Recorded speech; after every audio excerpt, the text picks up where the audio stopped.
আসসালামু আলাইকুম রহমতুল্লাহি ওবারাকাতু। আমি আছি মাসুম বেকারি, মাসুম ফুডে। তো এটা অনেকেই চিনে দিনাজপুরের।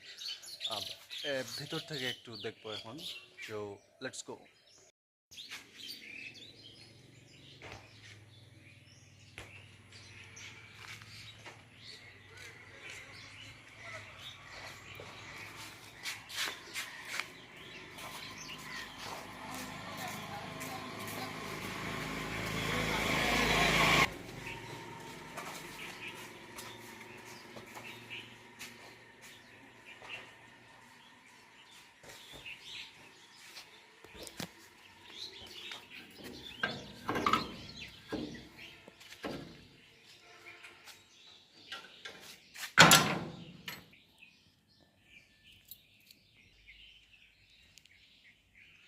তো এই কারখানাটায় মূলত স্মৃতি অনেকগুলো জড়িয়ে আছে।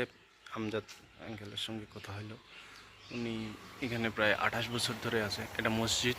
এখানে কর্মচারীগুলো নামাজ পড়তো, প্লাস অনেকে আসতো বাইরে থেকে। তো এটা হচ্ছে গার্ড রুম। এখানে আমি থাকি আর কি। যে আমার ব্যাগটা আছে এখানে। তো ফ্যাক্টরিটা কিন্তু অনেক বড়, বিশাল ফ্যাক্টরি। তবে বর্তমানে এটা অফ আছে, মানে বন্ধ আছে আর কি। তো বন্ধর ইতিহাস আমি সঠিক জানি না, নতুন তো। তো আজকে একটু ভিতর থেকে গভীরভাবে দেখাবো আপনাদের। এই গাড়িগুলো একটু প্রবলেমের কারণে বন্ধ হয়ে আছে। তবে এখানে দুইটা আছে মাসুম বেকারিতে রানিং। এই যে পিক আপ ভ্যানগুলোই আছে, মনে করেন যে 36টা, প্লাস এইগুলা ধরে যেগুলো নষ্ট, এইগুলো ধরে প্রায় 42টার মতো আছে। আর কর্মচারী প্রায় 250, এর থেকে বেশি কম হতে পারে, সঠিক জানা নেই।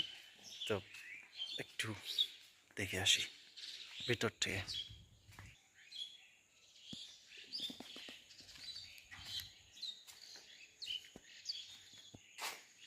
এই যে এইখানে রুটি বিস্কিট বানানো হতো, কিছু কিছু আছে এখনো। ওই দিক দেখা যাক। পুরাতন হয়ে গেছে একদম, অনেক দিন আগের না, প্রায় 30-40 বছর হচ্ছে। এই কিছু মেশিন এখনো আছে যেগুলোতে খাবার তৈরি করা হতো, তবে এগুলোর